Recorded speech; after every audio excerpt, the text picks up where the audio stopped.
Samsung മീൻകടയായിട്ടാണ് തുടങ്ങിയെന്ന് ഞാൻ പറഞ്ഞാൽ നിങ്ങൾ വിശ്വസിക്കുമോ? ഇന്ന് ലോകത്തിലെ ഏറ്റവും വലിയ ടെക് കമ്പനികളിൽ ഒന്നാണ് സാംസങ്. പക്ഷെ ഒരു കാലത്ത് അത് സ്മാർട്ട് ഫോണുകളോ ടിവികളോ ഫ്രിഡ്ജുകളോ ചിപ്പുകളോ ഒന്നും നിർമ്മിച്ചിരുന്നില്ല. അവർ വിറ്റിരുന്നത് ഉണക്കമീനും നൂഡിൽസും പച്ചക്കറികളുമായിരുന്നു. അതെ, ഇന്ന് കോടിക്കണക്കിന് ആളുകൾ ഉപയോഗിക്കുന്ന സാംസങ് എന്ന ബ്രാൻഡിന്റെ തുടക്കം ഒരു ട്രേഡിംഗ് സ്ഥാപനത്തിലായിരുന്നു. ഈ കഥ ഓരോ സംരംഭകനും സ്വപ്നം കാണുന്ന ഓരോ വ്യക്തിയും കേട്ടിരിക്കേണ്ട കഥയാണ്. കൊറിയ എന്ന ജാപ്പനീസ് അധീനതയിലായിരുന്നു. 28 വയസ്സുള്ള ലീ ബ്യൂങ് ചൂൾ എന്ന യുവാവ് തന്റെ കൈവശമുണ്ടായിരുന്ന ചെറിയൊരു തുകയുമായി 1938 കൊറിയയിലെ ഡേഗുവിൽ സാംസങ് സാങ്ഹോയ് എന്നൊരു ചെറിയ ട്രേഡിംഗ് സ്റ്റോർ ആരംഭിച്ചു. വലിയ ഗ്ലാമർ എന്നുമുള്ള ബിസിനസ് ആയിരുന്നില്ല അത്. കൊറിയൻ ഉൽപ്പന്നങ്ങൾ ശേഖരിച്ച് ഉണക്കമീൻ, നൂഡിൽസ്, പച്ചക്കറികൾ ഇവയെല്ലാം ചൈനയിലേക്ക് കയറ്റുമതി ചെയ്യുന്ന ഒരു ചെറിയ എക്സ്പോർട്ട് ബിസിനസ്. അന്ന് ഒരാളും കരുതിയില്ല ഈ ഒരു ചെറിയ കട ഒരു ദിവസം ലോകത്തിലെ ഏറ്റവും ശക്തമായ കമ്പനികളിൽ ഒന്നായി മാറുമെന്ന്. പക്ഷെ പിന്നീട് ലോകം മാറി. രണ്ടാം ലോക മഹായുദ്ധം, അതിന് പിന്നാലെ കൊറിയൻ യുദ്ധം. രാജ്യം തകർന്നു, സാമ്പത്തിക വ്യവസ്ഥ തകർന്നു, ജനങ്ങളുടെ ജീവിതം തകർന്നു. ലീയുടെ ബിസിനസ്സും വലിയ പ്രതിസന്ധിയിലായി. മത്സരം വർദ്ധിച്ചു, ലാഭം കുറഞ്ഞു. അപ്പോഴാണ്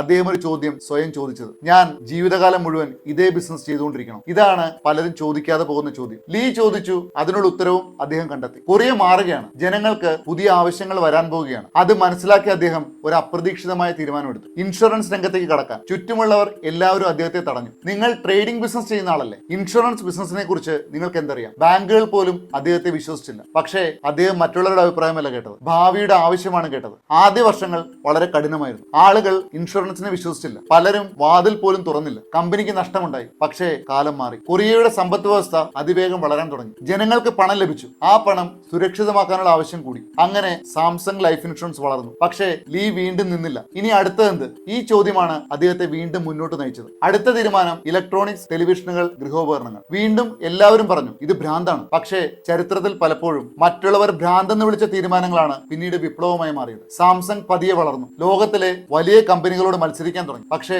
ലീയുടെ ഏറ്റവും വലിയ റിസ്ക് ഇനിയും ബാക്കിയായിരുന്നു: സെമി കണ്ടക്ടറുകൾ, മെമ്മറി ചിപ്പുകൾ. അന്ന് പലരും പറഞ്ഞു ഇത് അസാധ്യമാണ്, ഇന്റലിനെയും ജാപ്പനീസ് കമ്പനികളെയും തോൽപ്പിക്കാൻ നിങ്ങൾക്കാവില്ല. പക്ഷേ അസാധ്യമാണെന്ന് പറഞ്ഞ കാര്യമാണ് അദ്ദേഹം തിരഞ്ഞെടുത്തത്. വർഷങ്ങൾ കഴിഞ്ഞപ്പോൾ ലോകത്തിലെ ഏറ്റവും വലിയ മെമ്മറി ചിപ്പ് നിർമ്മാതാക്കളിൽ ഒന്നായി സാംസങ് മാറി. അതിനുശേഷം സ്മാർട്ട് ഫോണുകളുടെ കാലം വന്നു. ഗാലക്സി സീരീസ് ലോകമെമ്പാടും സ്വീകരിക്കപ്പെട്ടു. ഇന്ന് സാംസങ് എന്ന പേര് കേൾക്കുമ്പോൾ നമ്മൾ ഓർക്കുന്നത് ടെക്നോളജിയാണ്. പക്ഷേ അതിന്റെ വേരുകൾ ഒരു ചെറിയ ട്രേഡിംഗ് സ്ഥാപനത്തിലാണ്. ഈ കഥയിൽ നിന്നും നമ്മൾ പഠിക്കേണ്ട ഏറ്റവും വലിയ കാര്യം എന്താണ്? നിങ്ങളുടെ തുടക്കം ഒരിക്കലും നിങ്ങളുടെ ഭാവിയെ തീരുമാനിക്കുന്നില്ല. ഇന്ന് നിങ്ങൾ എവിടെയാണെന്നതല്ല പ്രധാനപ്പെട്ടത്. 5 വർഷത്തിന് ശേഷം നിങ്ങൾ എവിടെയായിരിക്കുമെന്ന് തീരുമാനിക്കുന്നത് ഇന്ന് നിങ്ങളെടുത്ത തീരുമാനങ്ങളാണ്. ചിലപ്പോൾ നിങ്ങളുടെ ജീവിതത്തിലെ ഏറ്റവും വലിയ അവസരം കണ്ടെത്തുന്നത് നിങ്ങൾ ചെയ്യുന്ന ജോലിയിലല്ല, നിങ്ങൾ ചെയ്യാൻ ധൈര്യപ്പെടുന്ന മാറ്റത്തിലാണ്. നിങ്ങൾ ഓർക്കേണ്ട ഒരു കാര്യം: മറ്റുള്ളവർ നിങ്ങളെ ഭ്രാന്തനെന്ന് വിളിക്കുന്ന നിമിഷങ്ങൾ നിങ്ങളുടെ ജീവിതത്തിലെ ഏറ്റവും വലിയ വിജയത്തിന്റെ തുടക്കമായിരിക്കും. കാരണം ലോകം ആദ്യം പരിഹസിക്കുന്നത് പുതിയ ആശയങ്ങളെയാണ്. പിന്നീട് അതേ ലോകം തന്നെ അതിനെ ചരിത്രമെന്ന് വിളിക്കും.